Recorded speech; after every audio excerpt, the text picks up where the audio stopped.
show chapters of Brexit vote in UK Parliament has been delayed by Prime Minister Theresa May, following fears that the British government was headed for an embarrassing defeat. The move was confirmed in a statement by May to lawmakers in the House of Commons on Monday afternoon. May claimed that while there was broad support for her deal, the issue of the Northern Irish backstop remained a concern, and she would return to European counterparts to renegotiate the deal. "I will hold emergency talks with EU leaders to discuss possible changes to backstop," May said before adding that Brussels were open to further discussions on the matter. The UK leader defended her original proposal, saying she was in no doubt that this is the right Brexit deal. May also warned that those who wanted to promote a second referendum must be honest on the risk of dividing the UK. She then warned those who wanted to leave Europe with no deal to be equally honest on its impact upon the poorer areas of Britain. The climb down will be seen as a failure on the government's part to persuade enough lawmakers that the draft Brexit deal with Brussels is the best possible arrangement. At the start of her statement, sterling was at $1.2640 versus the dollar and fell to $1.2563 as she spoke. On the day, sterling was lower by 1.2%. In response, the leader of the UK's main opposition Labour Party, Jeremy Corbyn, said it was clear that the government had lost control of events and is in disarray. Corbyn added that May was trying to buy herself one last chance to make a deal, and that if she couldn't, then she should resign from her post. In one moment that appears to undermine May's move, the House of Commons Speaker John Bercow told the Commons that any minister could move that the debate be adjourned, giving MPs a chance to vote on whether or not the vote itself should be pulled. Back to the backstop? One contentious element of May's deal is a clause in the withdrawal deal known colloquially as the Irish backstop.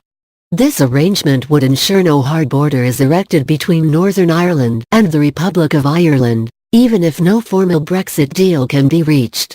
It would mean Northern Ireland could stay in the customs union and select parts of the EU's single market, therefore continuing a friction-free border with the Republic of Ireland.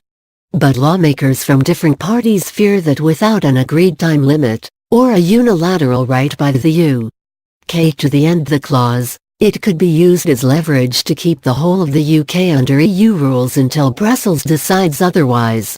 They have said they will continue to oppose May's draft deal with Brussels unless she can either remove the backstop or put a time limit on its effectiveness.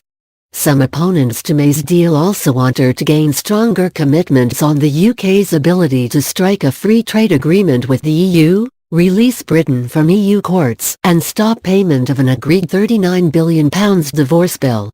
But European Council President Donald Tusk said on Monday that the EU would not renegotiate the Brexit deal.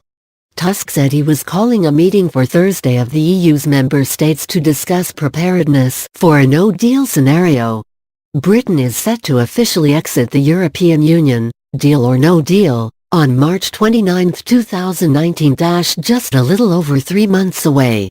"I have decided to call #UKUN Brexit Art. 50 on Thursday. We will not renegotiate the deal, including the backstop, but we are ready to discuss how to facilitate UK ratification. As time is running out, we will also discuss our preparedness for a no-deal scenario." What is the meaningful vote? The now delayed vote in the House of Commons is termed the meaningful vote and is to allow lawmakers to have their say on the terms of Brexit that the EU and British government had previously agreed. May's motion that she seeks parliamentary backing for includes a withdrawal deal that outlines the divorce and a future relationship document that spells out the areas of negotiation that we needed to resolve how the EU and UK will interact in future. May has claimed it is the best deal she could get to satisfy a deeply divided country which in June 2016 voted 52% to leave and 48% to remain in the EU. But MPs from all sides of the British political spectrum have publicly refused to back the deal. Her deal with Europe is seen by some as a sellout to the ideals of Brexit, reducing Britain's influence while staying within many of the EU's rules. And many of those who oppose Brexit didn't like the deal either. They have argued that it will reduce Britain's ease of trade with the world, repel global talent, and increase the cost of living.